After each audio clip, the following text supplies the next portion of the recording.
Troisième thème, formation cette fois-ci pour les médecins spécialistes.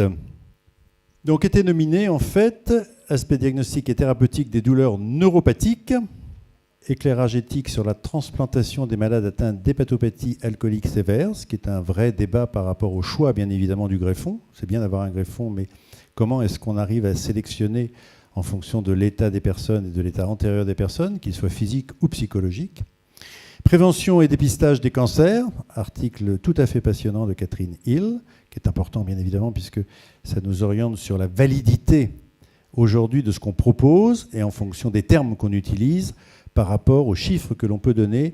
Et dans ce papier, les médias sont également servis comme il faut.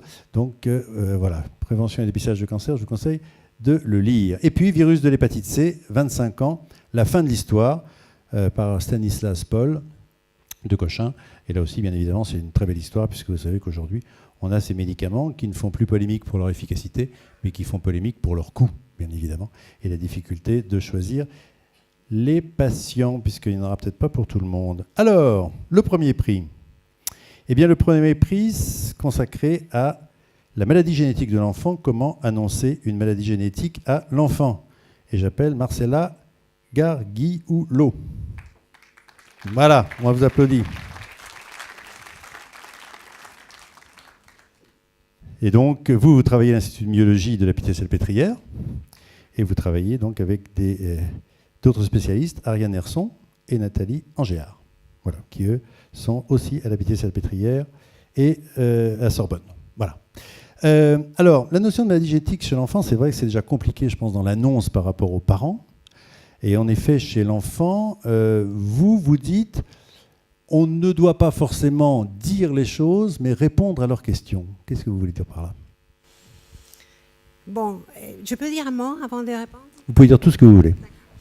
Donc, je voulais d'abord dire qu'on est très honorés d'avoir reçu ces prix par les jurys, puisque nous sommes donc 3 psychologues qui travaillons depuis nombreuses années à l'hôpital de la Pitié-Salpêtrière, à l'Institut d'émiologie, et nous sommes attachés au service des génétiques.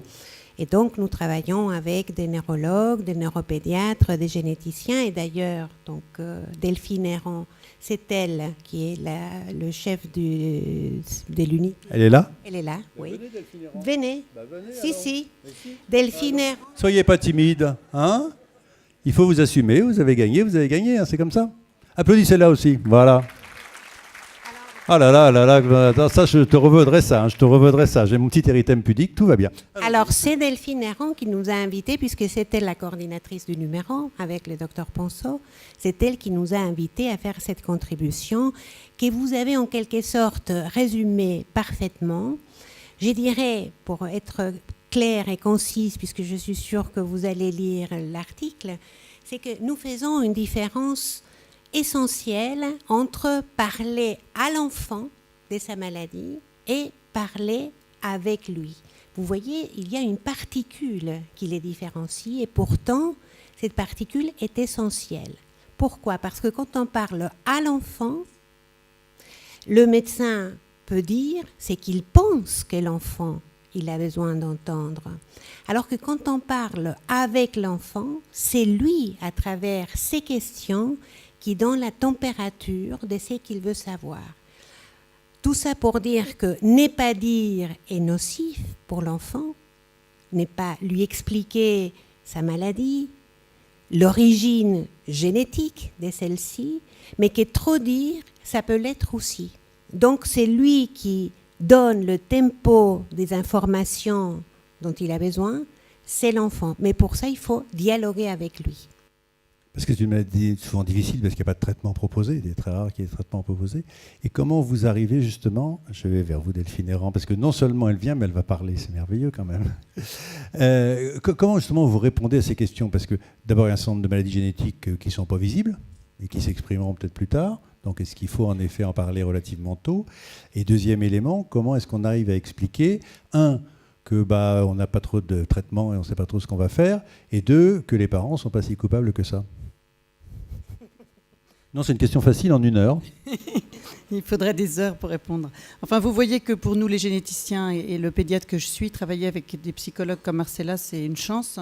Apprendre à parler avec l'enfant et à ne pas aller plus vite que lui, c'est quelque chose d'important. Je crois qu'on passe d'une période, et c'est le message qu'on a envie de faire passer, où effectivement, quand on annonce une maladie grave, comme sont souvent les maladies génétiques, souvent évolutives, et qu'on s'adresse à des parents à qui on va donner des informations terribles, on passe de cette période où on s'adressait uniquement aux parents, avec souvent l'enfant à côté qui entendait tout de ce qui allait être dit, à une période, en tout cas c'est le message qu'on veut faire passer, où on s'adresse à l'enfant et on parle avec l'enfant de ce qu'il a envie d'entendre.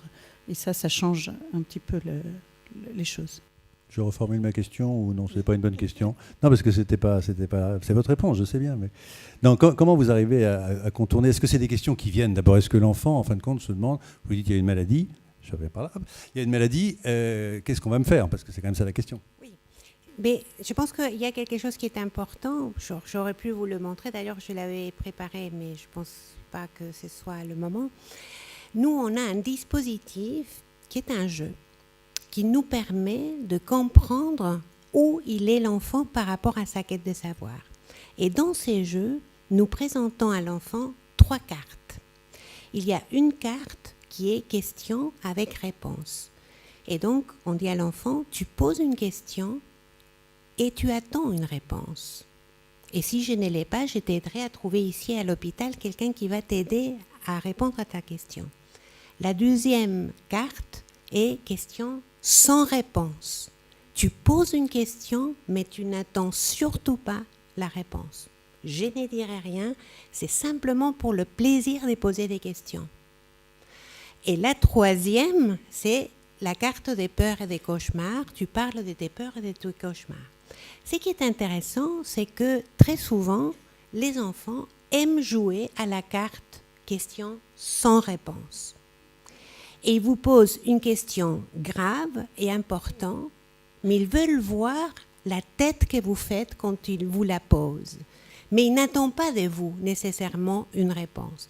C'est là, c'est pour dire, et Delphine, toi tu vas compléter, que l'enfant a besoin parfois de partager ses questionnements sans attendre qu'on lui assène une vérité qu'il n'est pas prêt à entendre. C'est pas forcément la bonne heure. Exactement. Complément? Non. Moi, je trouve que la psychologie vue comme ça m'intéresse beaucoup. Non, vous ne trouvez pas? Merci beaucoup. Attendez la photo.